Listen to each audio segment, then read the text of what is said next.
Still hear it. That's the gain down. That's the gain down. That's the gain up. Right, now we're in RCA phono.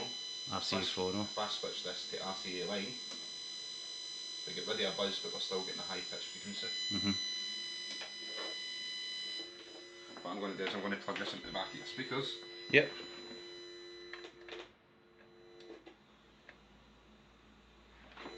Sound disappears, but as you can hear on the laptop, you're still getting an awful buzz or some sort of feedback sound, which shouldn't be happening.